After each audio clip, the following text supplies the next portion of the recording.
বিসমিল্লাহির রহমানির রহিম।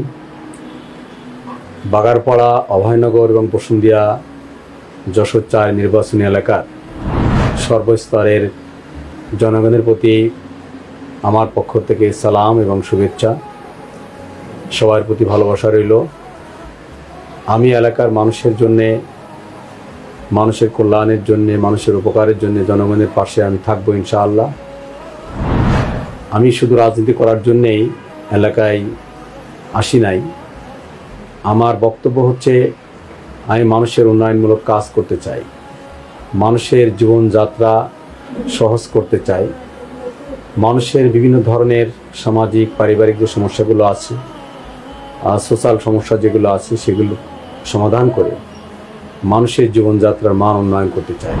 বিশেষভাবে বাগারপাড়া, অভয়নগর, বসুন্ধিয়ার জনগণকে নিরাপদ একটি জনপদ হিসেবে বসবাসের জন্য গড়ে তুলতে আমি সর্বাত্মকভাবে চেষ্টা করে যাব।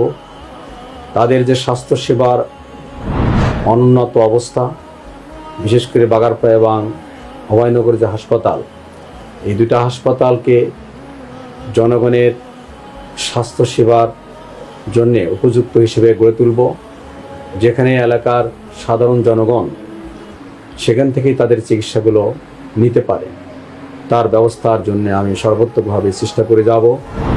আমাদের এই নির্বাচনী এলাকার বড় একটি সমস্যা আছে, ভবদাহ সমস্যা, যে জলাবদ্ধতার কারণে এখনও অভয়নগর উপজেলার কয়েকটি ইউনিয়ন, বিশেষভাবে সুন্দলী, চলসিয়া, পায়রা, প্রেমবাগ, এই সমস্ত ইউনিয়নের বিস্তীর্ণ এলাকা যে জলাবদ্ধতায় নিমজ্জিত।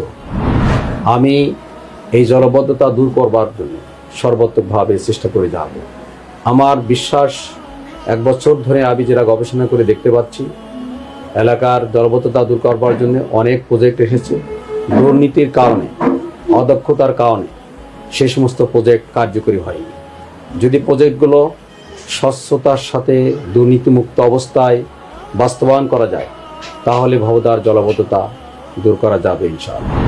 এলাকার সাম্প্রদায়িক সম্প্রীতি বজায় রাখার জন্য সর্বোত্তভাবে আমি চেষ্টা করে যাব। বিশেষ করে আমাদের সনাতন ধর্মের যে সমস্ত ভাই এবং বোন আছে, তাদের ধর্মীয় যে স্বাধীনতা, তাদের জীবনের মান উন্নয়ন এবং তাদেরকে সন্ত্রাস, চাঁদাবাজের হাত থেকে রক্ষার জন্য আমি চেষ্টা করব ইনশাআল্লাহ।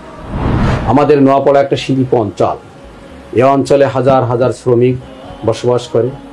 এখানে মালিক আছে, শ্রমিক আছে, অনেক ভালো ব্যবসায়ী আছে। সেখানে চাঁদাবাজদের কারণে অনেক ব্যবসায়ীরা বর্তমানে সঠিকভাবে ব্যবসাও করতে পারছে না। আমি চাঁদাবাজ মুক্ত, ব্যবসা বান্ধব একটি পরিবেশ নোয়াপাড়াতে তৈরি করবার জন্য চেষ্টা করব ইনশাআল্লাহ। এবং শ্রমিকদের জীবনযাত্রার মান উন্নয়নের জন্য আমি সর্বাত্মকভাবে চেষ্টা করে যাব ইনশাআল্লাহ। আমার বক্তব্য, দুর্নীতিমুক্ত প্রশাসন, সন্ত্রাসমুক্ত জনপদ, চাঁদাবাজ মুক্ত জনপদ এবং মানুষের পাশে থাকা। শিক্ষা প্রতিষ্ঠানে যে একাডেমিক বিল্ডিংগুলো অনুন্নত, শিক্ষার মান উন্নত না, আমি এই এলাকার শিক্ষার মান উন্নয়নের জন্য চেষ্টা করব। একাডেমিক বিল্ডিংয়ের মাধ্যমে শিক্ষা প্রতিষ্ঠানে যাতে আমাদের প্রাণপ্রিয় ছাত্রছাত্রী ভাই এবং বোন সুন্দরভাবে লেখাপড়া করতে পারে, তার জন্য আমি ব্যবস্থা করব ইনশাআল্লাহ। আমি অভয়নগরের মানুষের পাশে, বাগারপাড়ার মানুষের পাশে, বসুন্ধিয়া এলাকার মানুষের পাশে আমি থাকব। তাদের সকল সমস্যার সমাধানের জন্য আমি তাদের সাথে সবসময় আমি পাশে থাকবো ইনশাআল্লাহ। আমি সবাইকে ধন্যবাদ জানিয়ে আমার সংক্ষিপ্ত বক্তব্য শেষ করছি। আল্লাহ হাফেজ।